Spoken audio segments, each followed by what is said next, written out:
এই হচ্ছে বাংলাদেশের অবস্থা। মানে গাড়ি ঘুরতে পারে না, যাত্রী ওঠা শুরু করে দেয়।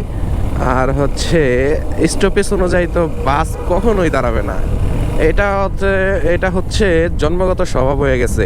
যদি 1 মিনিট সামনে স্টপেজ থাকে, 1 মিনিট সামনে দাঁড়াবে না, সে রাস্তার মধ্যে দাঁড়িয়ে এই ড্রাইভারগুলা হচ্ছে যাত্রী উঠাবে না হবে। আর যাত্রীগুলারও দোষ, তারা স্টপেজ পর্যন্ত যে বাস আসবে এই সময়টুকু বাসকে দেয় না, আর রাস্তার মধ্যেই নেমে যাবে। এটা হচ্ছে বাংলাদেশের পরিবহন ব্যবস্থা।